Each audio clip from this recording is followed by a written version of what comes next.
I didn't expect that. Walking through the desert, we found a couple of fish. A gift from the desert in case you get lost or caught. In this video, we'll talk about why there are fish in the middle of the Sahara and other curious, interesting, and a bit disturbing facts.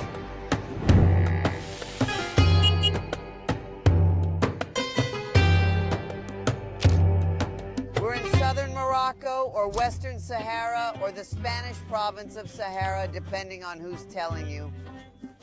If you want more context on this, I recommend you watch the video below.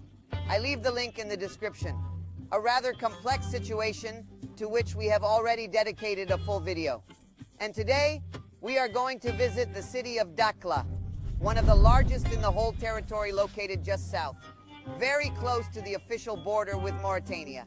And in fact, I know that many people will be in love with me calling this city Dakhla, while others will tell you that its name is Villa Cisneros. Anyway, we will be amazed by the immense cultural diversity that exists here, some of its customs, traditions, natural beauty, architecture. Without a doubt, we have a tremendous day full of adventure. Let's go.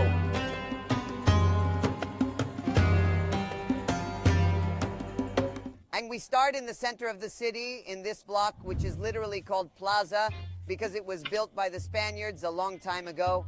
Yes, it's very nice here. Right behind me, we have the only church in the region.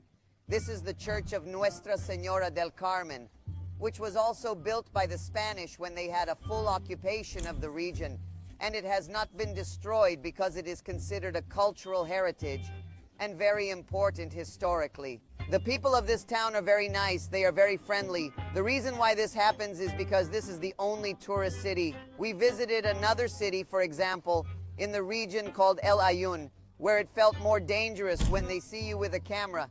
And then the police come and you have to download the video because you cannot record the streets. We arrived now to the central market of the city, which is fine. There is much more movement. As in most of the Arab territories, of course, in this region, there is a lot of culture of consuming data. And in this restaurant, they have data from different parts. For example, these here are from Morocco. These here are from Libya. These here are from the Arab Emirates. These here are from Algeria. And yes, the size changes and the taste changes a lot. We go into the lawyer's area, and I'm convinced that it's very possible that we're going to see horse meat here, but really visual horse meat. It's peculiar, isn't it, how you travel and change what's acceptable? I don't know, you go downtown and all of a sudden you see the dog's head there. People say, oh, poor dog. And then in other countries, the dog's head and so on. And for example, here it would be unacceptable to see that in a place that sells chicken because it's an Islamic territory.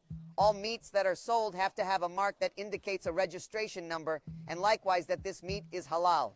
This is something that you are going to see in all Islamic countries, that the food has to be halal. This means that the animals are supposed to die without suffering, and that it is a sustainable meat of good origin.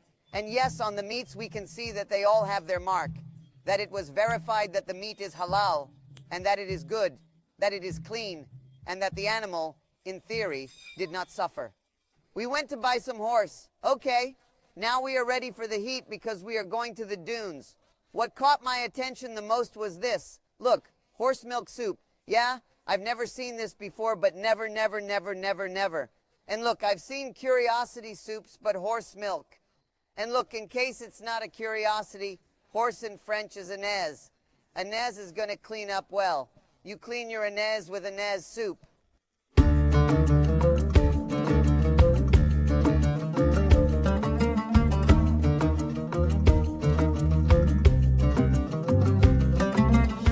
In the middle of the street with cars passing by, we came across a group of camels. I'm never afraid of how intimidating a camel is. Also, you don't want to freak out on them because there are rumors that they have a good memory, that if they catch you, if you do anything with them, they will remember you, and the next time they see you, they will attack you and be violent with you. And the reason why they have the camales here is because they tell us that this institution is a laboratory where they check the quality of the meat from the camales. They check if they have eaten well, if they drink good water, if they don't have lead, perhaps, that can cause their meat to be harmful. So here they bring them, here they check them, they monitor them, and in this way they give the farmers the permission to say that their farms are fine, that they are not toxic for the community, that they can sell their meat. It's very interesting and very useful. And among other curious facts that I've learned about the Kamalis is that the cuts that the farmers give them and the marks is to identify which ones belong to whom. I mean, the marks are not made by all farmers, and it seems quite painful for the poor Kamal, but the haircut is nothing more than a haircut. It even looks fashionable here, my friend. He gets a fish cut and is resting well, my brother. And yes, not all farmers brand them. Some just choose to cut their hair and so identify them, even if they are thousands of miles away in the middle of the desert. How are you doing, my friend? How are you doing?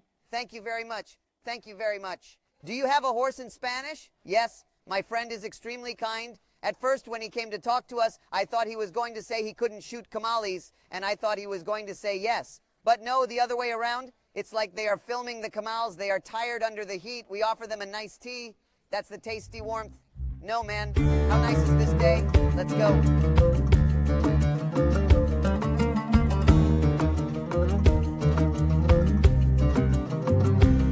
We saw the famous White Dune. This is one of the main points why visitors travel to this region. And yes, it is very nice. It is very beautiful. In fact, you can understand why they call it the White Dune. It has this color because of the salt from the ocean, which we can see. They are here on one side. That with the wind here, the salt mixes with the sea and gives it this beautiful shine. Olo, Borgo. On top of the dune, the wind is heavy. It feels very refreshing because with this tremendous sun, a wind like this little breeze that you feel, it's quite appreciated. It is tasty. Could it be that if I go out, the wind will carry me? Let's see. 1, 2. No, it's not a hurricane either, is it? It's not a hurricane either. Oh, this is crazy. Dead here at sea. Evidently, because the cloud is rising and these bastards didn't make it back at the time it was going to fall, they slept through it, didn't feed their alarm, and here they are. Who hasn't had this happen? And it smells awful. It smells, but it smells bad. No, my poor little carnal ones, look at this. Now, I feel like if you're going to get lost in some desert, this is the best desert to get lost in because you can find a little fish like this. Just look for one that doesn't smell so bad. Damn it, this one. Oh, Gway, no, my brother's been dead for a few days. I didn't expect to find fish in the desert sea, but anything is possible. And just so you can see we're not exaggerating, we saw one fish and that's it. No, here's another one. Look, oh, this one's really well broken. And so really you find a lot of them stuck out here in the desert sea. Very interesting.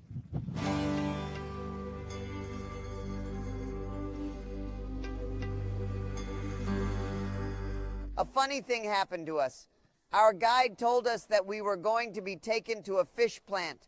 We were communicating with him in English. We understood fish plant, so he said, no, fish plant, fish plant, fish plant. And we said, what? But here they eat fish and travel fish and so on. And we started to feel a little bit of confusion. And then we understood that he meant fish plant. I mean a fish plant. Communication problems that happen when you don't share the same language. Fortunately, to avoid any serious understanding, at any time I can take the translator out of my phone because I have very good internet. Because on this trip, again, I stay connected using Holafly. Thank you, Holafly. Thank you for sponsoring our reports again. Holafly is this great service that I told you before, with which you can have data practically all over the planet. They have very competitively priced packages, even packages with unlimited data. And the most convenient thing is that it works through an eSIM. So activating it is extremely simple. You do it all from an app with a QR code. We have a discount code in the channel so you can sign up for it for your next adventure, your next trip. I'll leave you the link down here in the description.